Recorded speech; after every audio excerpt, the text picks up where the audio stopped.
This is Cast of Wonders, the young adult fiction podcast featuring stories of the fantastic. Welcome, episode 678. I'm Jeremy Carter, audio producer at Cast of Wonders, and your host for today's episode.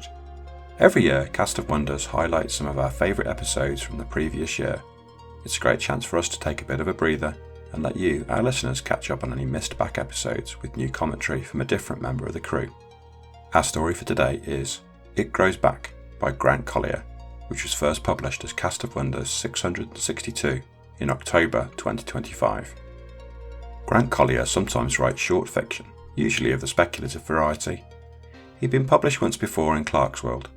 He's been known to sleepwalk and hopes to someday sleep run. He's currently procrastinating on writing more short fiction by writing a computer science PhD dissertation instead, which is neither fiction nor short. He lives in Durham, North Carolina with his wife and their dog. He has a blog at grantcollier.com and is on Blue Sky at grantcollier.bluesky.social. This story is narrated by Wilson Fowley. Wilson Fowley lives in a suburb of Vancouver, Canada, and has been reading stories out loud since the age of 4.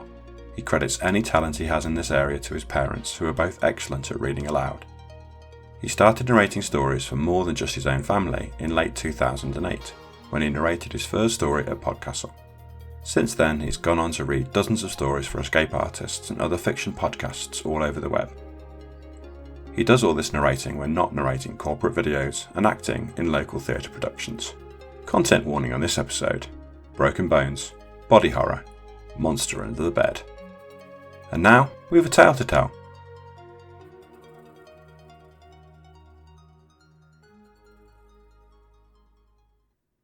It Grows Back by Grant Collier, narrated by Wilson Fowley. When Billy was 4, a tall construction man's arm broke beside the street. Billy was dog-walking with Mom, and the tall man was there, and the big block of cinder, it fell with a cronk, thudding onto the man's arm, which was too tall now and pulsing with an extra elbow that went the wrong way. The man screamed, and Billy screamed back. Their voices touched. And that turned Billy's arm to jelly too, and made the butterflies inside him try to lick their way out with their little mouths. He looked away, but the tall man with the too tall arm was still in his thoughts, and he couldn't get him out. It happened for years, mostly when Billy slept. There were long, dark hallways, and the too tall arm man would be there, and he would shuffle at Billy. Not quickly. He knew Billy couldn't get away. The hallways were too crooked, like an arm, and they never bent the way Billy expected. The man just shuffled slowly until Billy turned a corner and he was out of sight, and then he would scramble fast to get close, and coming around the corner he would have even more arms, with even more bends where there should be none. He almost got Billy once, but Billy woke up just in time, with his head thudding and pulsing from a doorframe. "Oops, you were just sleepwalking, Billy. We'll get you some ice. We'll get you a railing for your bed." He went to Ms. Jill sometimes.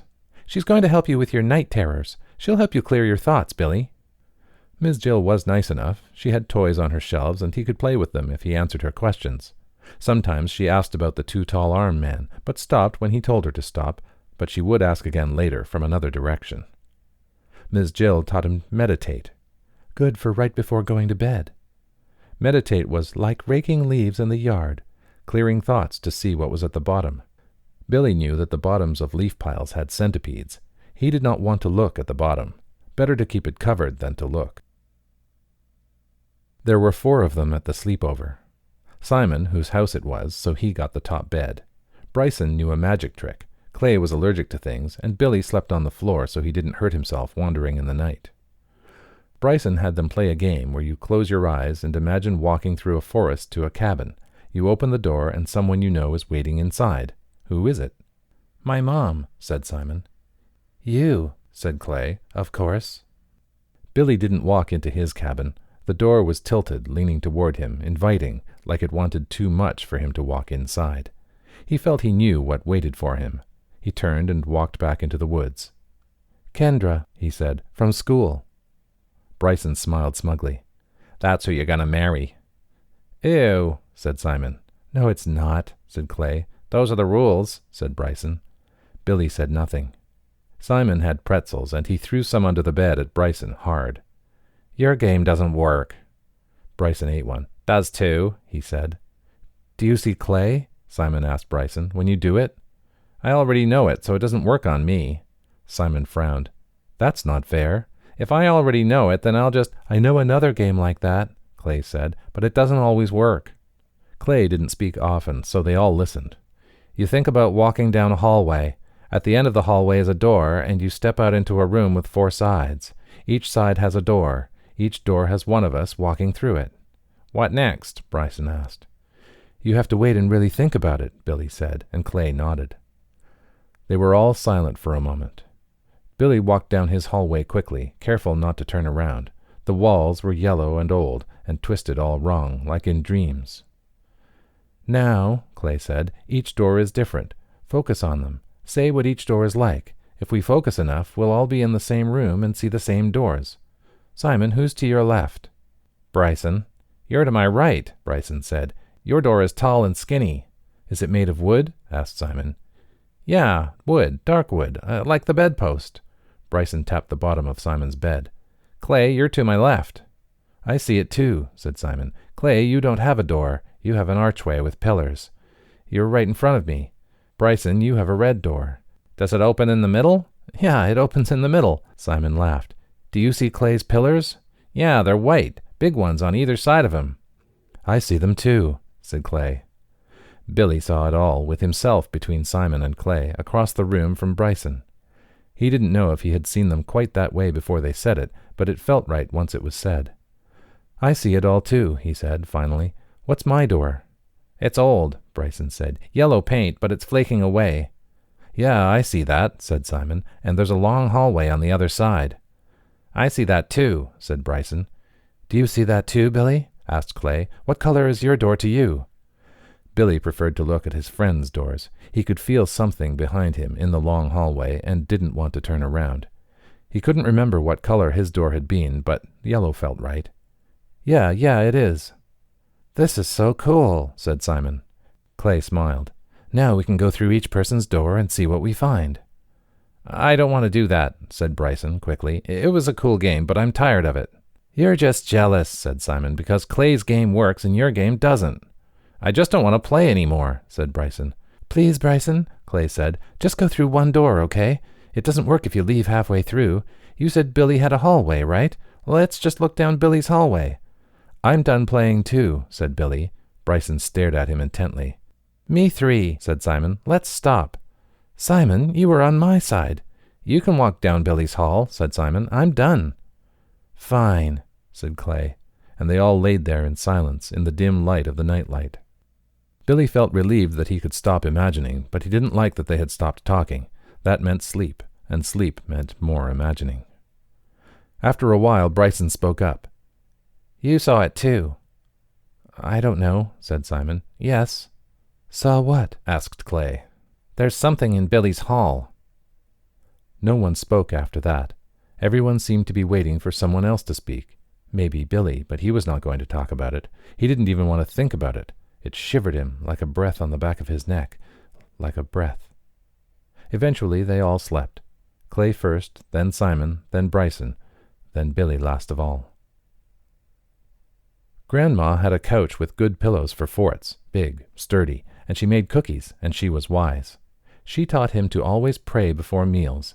He did this when she was around, but never alone. Billy didn't pray alone. By himself, how did he know how to think in the right direction? Anything could be listening. Grandma had a tulpa, she explained. It's like a little friend you grow inside your head. Hers was based on Grandpa, who Billy had never met, but who was a kind man and worked with planes and had Billy's nose. This way he's always with me in a way. Can I grow a tulpa? Maybe someday, she said. It's just like an imaginary friend, but the more you focus on them, the more real they become. Do you have an imaginary friend? No, said Billy. Let's go play outside. Grandma also read tea leaves, and she read Billy's for him. The tea smelled good but tasted bad, but it didn't matter because he drank it quick. What does it say? Well, let's see. I see a bird. That could mean good luck, but maybe it's a tree. That would also be good luck, but it's more in the past. Grandma frowned.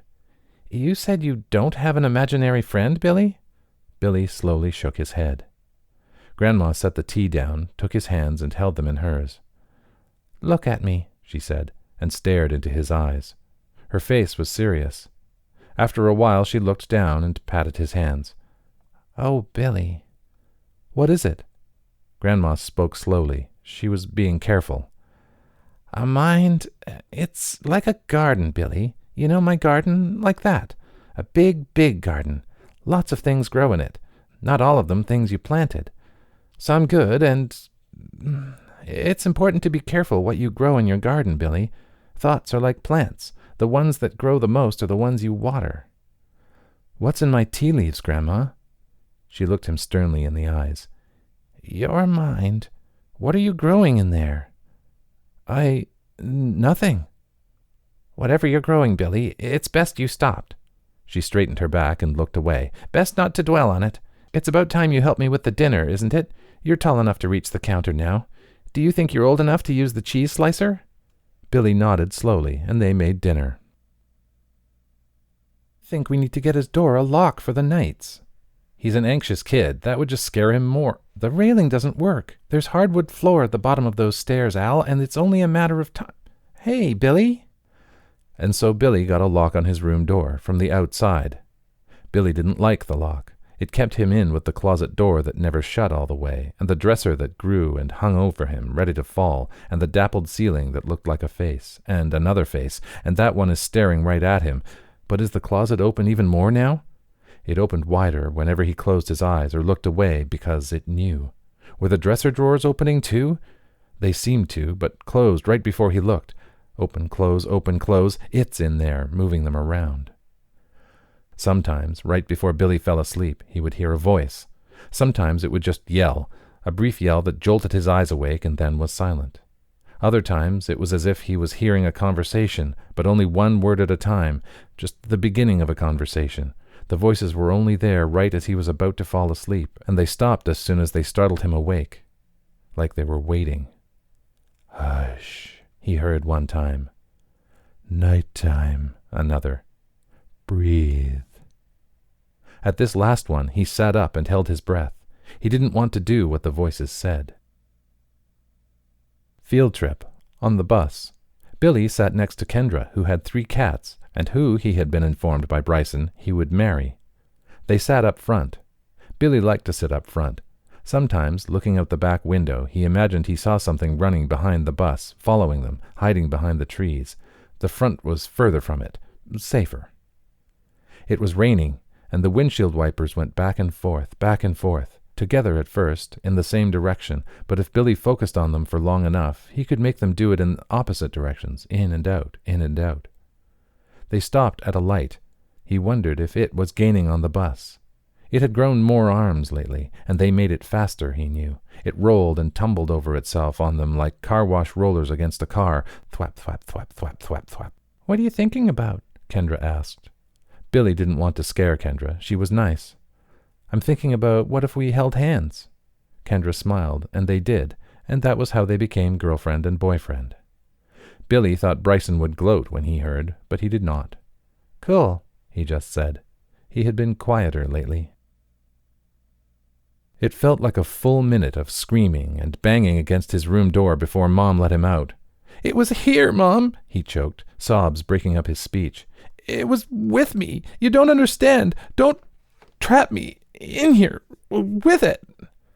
"Oh, Billy," and "I'm so sorry, but you know this is just for your safety," and "it can't hurt you," and "did Grandma say something to scare you again?" and "see, I'm right here, it's okay, it's okay." She didn't know how fast it could crawl with that many arms, like a centipede, floor to wall to ceiling to wall to floor. "There's no time," Billy sobbed. "You can't get here fast enough. You don't—" "Shh, it's okay, I'm here. Billy didn't let them lock him in there with it after that. There was a pin at the top of the doorframe and a hole in the door handle. Poke the pin in the hole and it unlocked, even from the inside. It was "for emergencies and fires only and nothing else, okay, Billy?" After Mum tucked him in, he would wait until the footsteps were gone. Then, chair, push, stand, reach, pin, hole, click. Then he would push the chair back, run to bed, Light feet so nothing heard you, parents or otherwise. Grab the railing, jump the last foot. Feet can't get near the underbed or it will grab. Hide under the covers for a minute. Steady breath. Breathe. Breathe. Make sure nothing saw you. Peek out just your eyes. Breathe, but not too loud. Every night. He was safer now doing this. He could run if he needed. Maybe still not fast enough, but he could run. Every night he made sure he could run, but they couldn't know, or they would take the pin away too, and he would be trapped for good. Darlene was Kendra's friend, and she fell asleep in class once, and she had no cats, but her cousin had a snake. "Kendra doesn't want to talk to you anymore," she told Billy. "Why?" he asked. Darlene shook her head and bounced away. At recess, Kendra was standing at the edge, near the trees, talking with Darlene, who ran off when Billy approached. "Hi," he offered. "What's wrong?" He hoped she was just tired of him and no other reason. Kendra stood facing away from him. "I just don't want you to be my boyfriend anymore." Billy nodded. "Okay, why?" She shook her head. "No reason." Billy walked around to face her, but she turned as he did so that he could not. His stomach felt sick. "Just tell me why," he said. Kendra spoke slowly. "Sometimes I'll think about holding hands with you, but it's not just you." Billy felt open and exposed suddenly, like he needed to hide under a blanket, but he knew even that wouldn't help. "What do you mean?" His voice was scared, and he felt a warm-throated cry coming on. "It's never just you," Kendra said. "There's always something else with us." She turned her head to look at him, eyes red. "Do you ever feel it?" Billy couldn't talk. She continued, "It's a tall man, and I can get him to stand further back, but I can never get him to leave. He's always there, watching us." She turned to him fully now. "Billy, do you see him too?" Are his arms—" His tears were at the surface now. Kendra's eyes were wide, and she cried back, "You do know! You do! Billy, what are you?" In bed, at night, it was silent, except for when it was not. "It's just an old house, Billy, and older houses make more sounds." But maybe that was because they had seen more, had more to tell you. What was it trying to warn him about? Billy tried to be quiet, quieter than the house, blending into the creaks and the groans.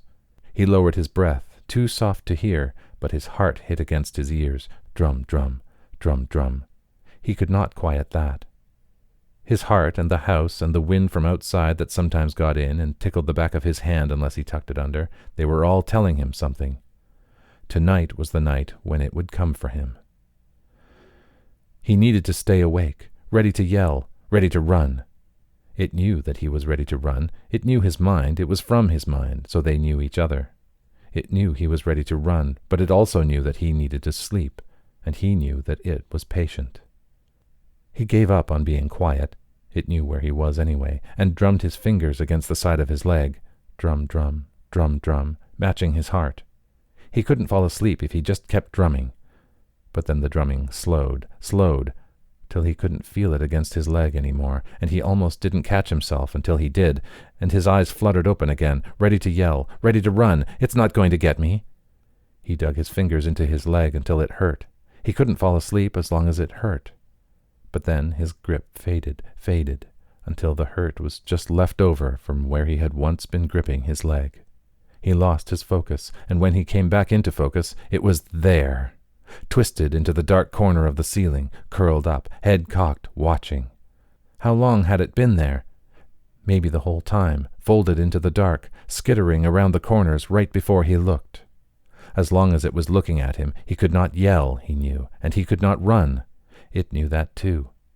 He strained, but the more he strained, the more it fixed him in place with its stare, like a seatbelt after a sudden stop. Tighter, tighter.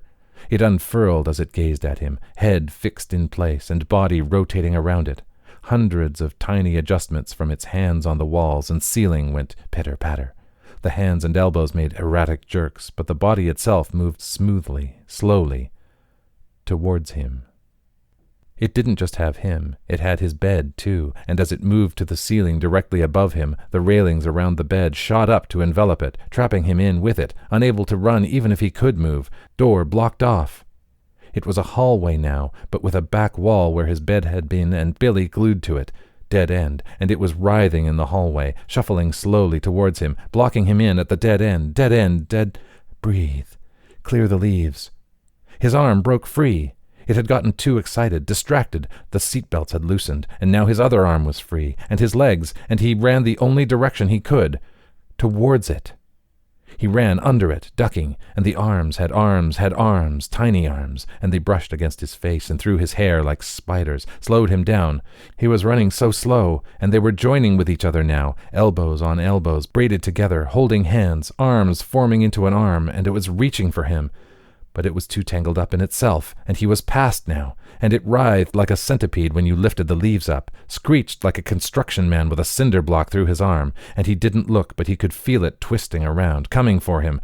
It would not let him get away this time. Billy ran. The floor was sticky. But no, not sticky. It was arms now, too, tiny ones, reaching up, grabbing at his feet, wrapping around his toes like little suction cups, slowing him down as it slithered toward him, but he had to pull his feet up, had to run, had to push through. Arm curtains draped downwards from the ceiling, hanging from arms, little fingers everywhere like hair, like butterfly mouths all over that stretched and curled and reached and tickled and sucked. Turn them away, push through. Floor was stickier now. They were growing, building, coordinating. Holding back one moment, then all grabbing his feet at once, like a wave, trying to trip him. He began to fall, but caught himself with his hands. But they grabbed his hands too and held him down. Pinched them, used nails, scratch. They released, and he kept running, until the floor gave way completely. They had opened up a hole where his foot should go, a hole to trap his leg, a great big hole to swallow him up, and he fell. Fallen. Hardwood floor, bottom of the stairs. A thud screaming feeling that wouldn't let him move. His left arm reaching around behind his back past his right elbow, but it couldn't reach that far. Broken. A second elbow where it shouldn't be between his shoulder and the first. Fire in his arm, scratching, clawing to get out. It had turned Billy into itself. He cried on the way to the hospital. From the pain, of course, but not only. I'll be like this forever. It's just a broken bone, Billy. You're going to be okay. Of course, it was just a broken bone. It didn't turn Billy into itself. Billy was just Billy, and pain was just pain. That's it. It was. And then it wasn't. They wrapped his arm up and made him lie in a bed and gave him juice. Billy, why in the world would you do that? With a hug, gently. You scared us so much. After that, Billy didn't feel it around him so much. Maybe it had gotten what it wanted. Maybe it just wanted him to understand. It might not be completely gone, but he didn't feel it growing any longer. It had been harvested, spent, and he put it mostly out of his mind. His friends didn't remember it much either, for their memories were short and the lives ahead of them long. Sometimes, though, at night, Billy would think about the cast and what was underneath. Maybe his real arm was already gone forever. Maybe when they finally took it off, it would be nothing but wriggling elbows underneath. Maybe the elbows needed the cast, needed the dark, could only sprout and grow when nobody was looking. Maybe once the doctors peeked underneath and realized they would want to keep the cast on forever. Better to cover it up, they would think, than to look. Maybe. Will I be like this forever? It's just a broken bone, Billy, Mom said. It grows back. I promise you, it will grow back. It did. So glad to give this unsettling story another airing. I do like a good horror story, and this one ticks a lot of boxes for me. 2025 was a great year for horror fiction on the page and screen.